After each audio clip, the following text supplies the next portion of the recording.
You're listening to Electrician Live with your host, Paul Abernathy.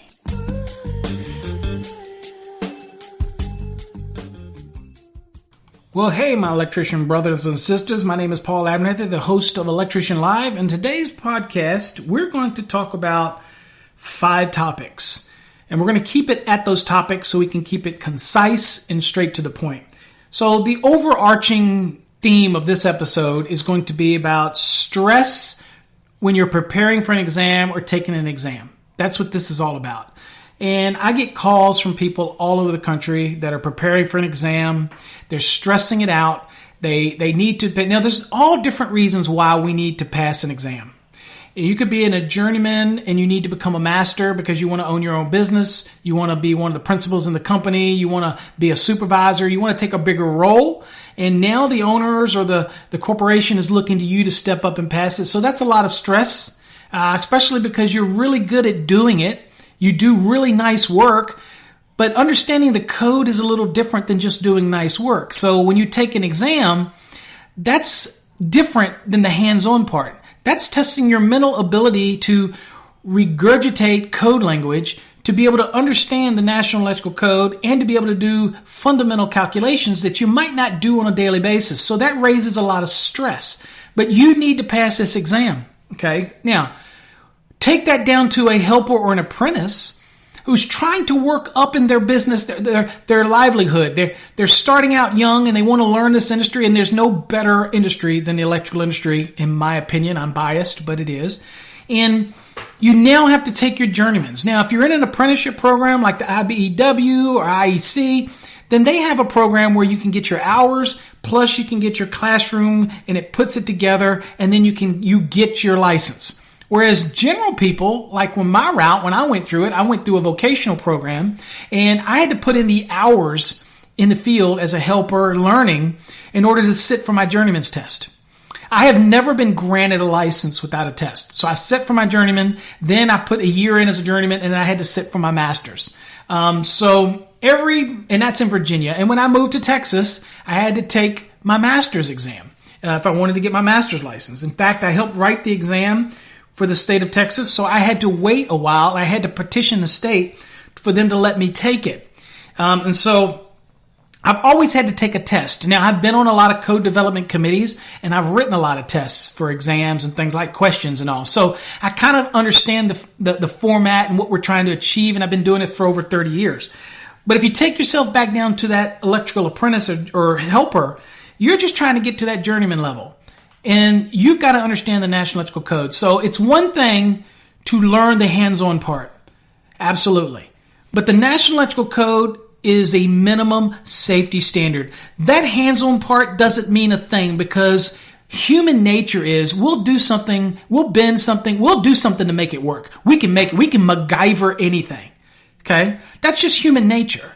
But reality is it's still a right way and a wrong way that is also a safe way and an unsafe way. And that's what the National Electrical Code deals with. So when you sit for an exam, you're basically sitting for somebody to verify that you can find basic core fundamental things about the installation that aren't part of the hands-on part. It's part of the mental, understanding the codes associated with it.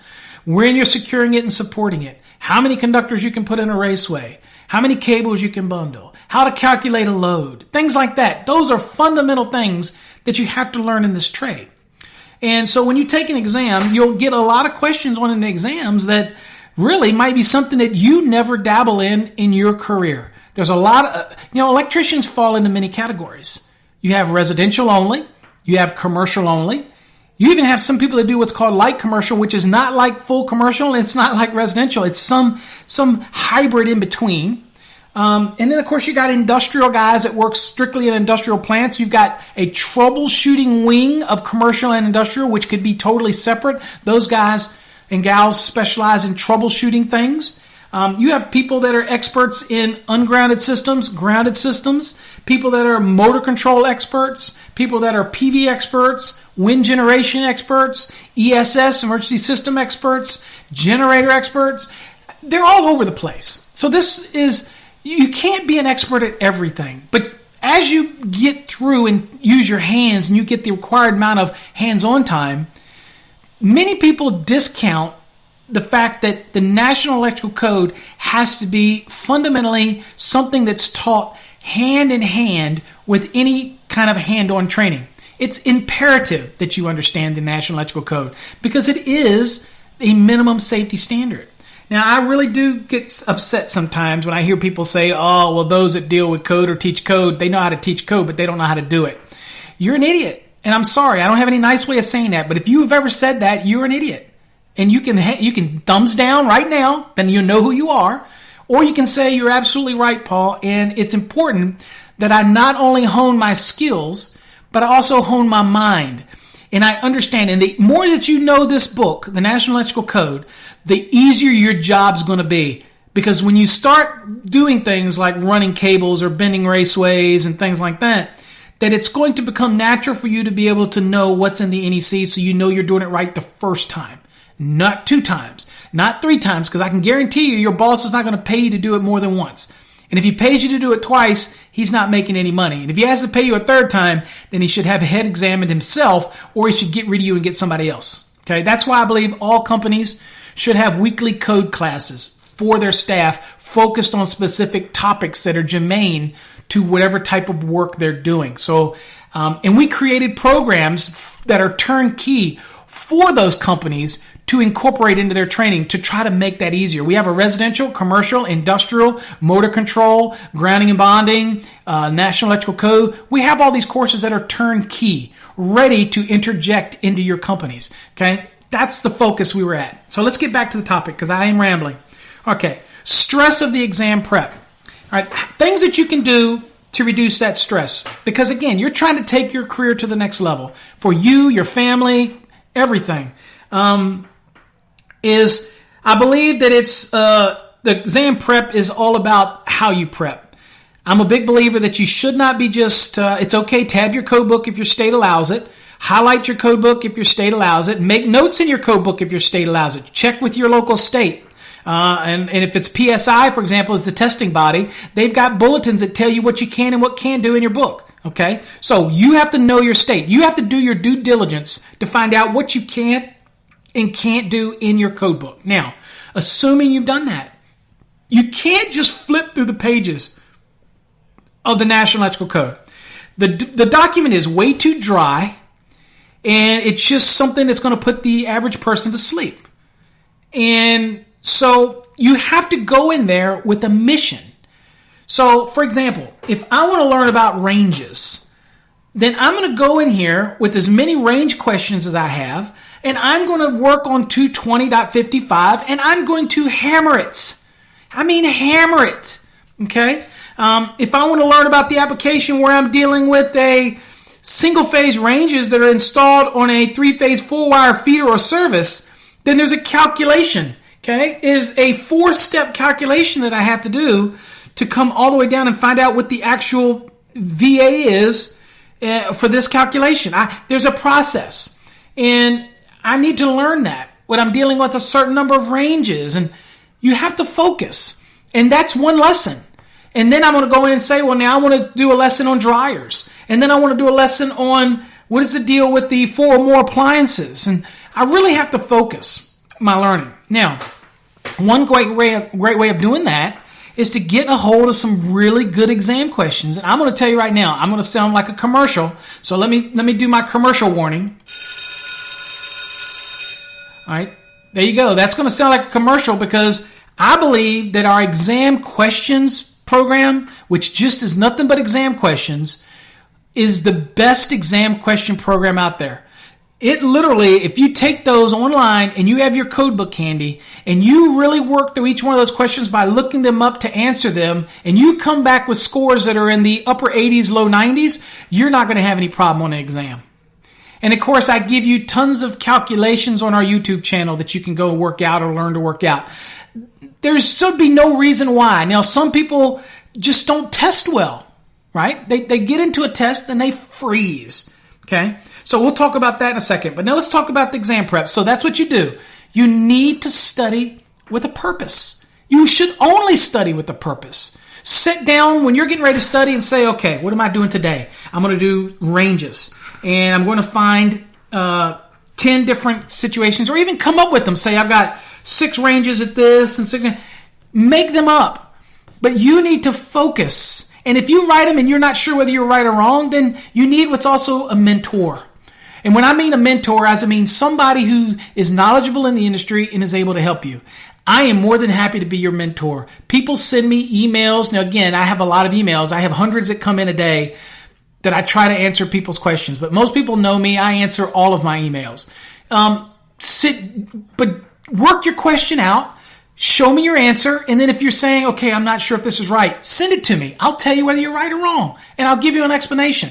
I am willing to do that for you. Okay? I can guarantee you there's no other electrical educator out there that's well-known educator that's willing to take that personal time with you without charging you a dime. Why? Because it's important for me that you pass, that you take your career to the next level for your family, for your livelihood. I love this profession. I owe it everything. I owe the electrical industry everything that I have in my life, my family, everything I owe to the electrical industry. And I have made it my mission to give back. Yes, I have to charge for courses, but that's to help support these programs that I give away for free. So, stress of an electrical exam prep, go in there with the purpose. Yes, I do believe tabbing your code book does help, but that alone is not going to solve your issue. And really go for purpose. Get you a good set of exam questions. Now, some of them are better than others. Again, I promote ours online. Our program, I think it's like $269. You get over 800 exam questions. And you get access to the actual study book for 1 full year as well. Okay? So that's just a bonus. So it's one of those things that I think that once you get a question and you look it up, you're really targeting the code book, and that's going to help you learn. Now, number 2, stress of an electrical exam. When you get ready to go take your exam, it is going to be tremendously stressful. And depending on what state you're at, they might say if you fail it, you got to wait a period of time. Most states will let you take it. If you fail it, you can take it again in 24 hours. And there's 2 approaches to that. If you miss it by 1 or 2 points, then you need to reschedule your exam as soon as possible. Because the chances are you're not going to get the same questions on the second exam. And you were so close, you got it. You're there. You just need to take it again.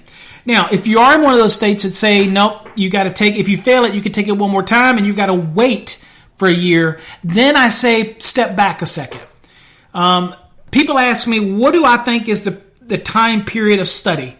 Like, how long should I study before I take an exam? Well, I am wildly quoted as saying 90 days. 90 days is the most optimum time to prepare for an exam. And that program, Fast Tracks, that we have was geared towards a 90-day approach. Now, you have a year access to it. You can take a year if you want. But it was designed for you to focus your attention every day for 90 days, and you can finish that course. And, of course, it's still there for you to access it for a year. But that is the focus, is 90 days to success. And if you go through the course diligently, you can achieve it in 90 days, and there is no way that you can't pass that exam. No way at all if you follow that program. I guarantee it. I guarantee that if you don't pass it and you do what I tell you to do in 90 days, then you can take the course again for free, because it's not what's going to happen. But you have to be committed to it, because the information in there is on electrical exams. Now, stress. When you're sitting in front of that exam and you've got that computer up, you want to take that test in what I call 3 waves. Now, it doesn't matter whether you're in a state that has knowledge-based questions and a separate calculation, which is what Texas has now. You're welcome for that. And whether or not you have it in 2 pieces or it's one test, it's still the same concept. You literally go through that test and go from question to question. If you don't know the answer right away within 5 seconds, then go on to the next question. That's your first wave. You literally go through and answer all the questions that you know at a glance. You can look at something and you know that that's the answer. And you check it and you move on. You go to the next one, check it, move on until you get to the end. Then you go back to the beginning. That's the beauty of these electronic exams. And then you can go to the questions that aren't answered. And you know that you get to spend time. Now, the second wave, you spend 2 minutes. If you get to 2 minutes and you're looking it up and you can't find it, then you click mark. There's a little thing that allows you to mark that question. You mark it and you go to the next question. Now you're giving yourself 2 minutes approximately on a question. If you get it done in a minute, that is awesome. But you really don't want to be more than 2 minutes. You've bought yourself that ability to do that by running through that first wave and answering the questions, which typically it's 2 minutes a question. But because you answered that question really quickly on that first wave, you just bought yourself that extra time to devote to this second wave. Okay? So now you go through that second wave. Again, 2 minutes. If you don't get it, you mark it, you go to the next one. You mark all those that you can find in the second wave, and then the third wave is the one where you have to spend a little more time. But in this third wave, you're still not spending more than 2 minutes. And in that third wave, this is when you're going to start trying to look at calculations. So at this point, unless it was a really basic, easy calculation, you have skipped the calculations up to this point.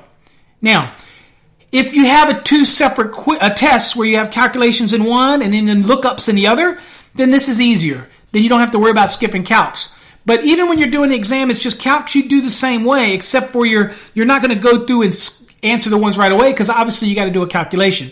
You're still going to spend 2 minutes on each question. And if you don't, you mark it, you move on to the next one. Okay? So the calculation ones are a little different than the lookup ones. Okay? Because the lookup ones you can just go through really quickly and get the ones that you know are right. Now the other reason we do this is because as you go through there and you read those questions and you're marking, you say, oh, I know this answer. You're going to be surprised that as you go through there, you're going to get an idea of what each of those questions are, so that later, when you go to the second wave, something might jostle your memory and you might go, oh, crap, I'm going to have that question later. Because as I was looking up that one question for 2 minutes, you were going to inevitably come across the answer to one of those other questions that you skipped over in the first wave. You didn't know. You see what I'm saying? You're building some time. Okay, so that's my 3-wave pass concept. Now, the fourth one is, guys, never, ever give up. I know it's going to seem tough. I don't want you to give up on it. There's a lot of programs out there that can help you, but never give up. Now, if you miss it by 10 questions or 15 questions, you're not ready. You're not ready. You need to be honest with yourself. You need to get in that code book and, like I said, reduce the stress of exam prep by really focusing in the code book, and focus by using questions and specific test lessons like ranges and dryers and things like that. Cooking equipment, ranges. You really need to focus on something in order to practice your skills, because you're not ready. And when you get to that point, if you listen to me and you say, well, Paul, I just don't test well, that is more the reason why you need to get something like the timed exam questions like that we have. Because if they're just in a book, you're going to take whatever time you want. Now, yes, you can use a timer or whatnot, but you need something online. And so that's why I encourage you to go look at our exam-only question program. It's like $269, but you get access to it for a year, and there's tons of questions in there. And you will get from any range of topic on the exam. Now, with that said, for those out there that are really needing to pass this exam, I'm going to encourage you to look at our Fast Tracks program. Yes, it's a program I sell. Again, I'll give another commercial warning, okay? But I'm telling you guys, I know what that program can do if you follow it. If you follow it. You can't just log in once and not log in 2 months later and expect to do better. You have got to follow it. You're the only worst enemy here, because you can log in as often as you want. You can take the quizzes as often as you want. You can read the lessons as often as you want. You can listen to the lessons. It has ability for you to just put it and listen to the lessons instead of having to read it. Everything is there for you to learn. It's up to you to learn. And nobody to blame but you. But some people just need that structure. You know what I'm saying? They need somebody to lead them along. And I want you to learn the code. If you're just flipping through pages, or you're taking a crash course on a weekend and thinking that's going to help you with an exam, you might luckily pass, but that's not going to help you in life. That's not going to help you truly understand the NEC. There are programs that are designed to help you understand the NEC. And that's what Fast Tracks is all about. It's designed to help you understand it. And we are there the whole way to help you. We're the ones that grade your unit review exams, fill in the blank exams. That tells us whether or not you read the material, all those type of things. You can't get discouraged. You got to push forward. There are programs out there to help you. Does it cost a little money? Absolutely. But I can promise you our Fast Track program you'll get a lot more of that out of that, learning the code, than you will buying any $1,200 program with DVDs. I can promise you that. Okay? You will get a lot more out of that interactive program. So, anyway, relax. Again, I'm sorry that people are having trouble with their exam. I'm here to help. We have programs to help. Hopefully you listen to our podcast or watch our videos on our YouTube channel. That's youtube.com/Master the NEC. Hopefully you'll listen to our live shows coming January 4th on 2020 on Saturdays at 8 p.m. Central Standard Time. Hopefully you'll call in using the ticker Master the NEC on your Skype, which you can load on your laptop, desktop, tablet, phone, whatever. Hopefully you'll join us. Till next time, folks. Stay strong, my people. Study. The answers are out there. The programs are out there. Don't give up. Don't give up. Till next time, God bless.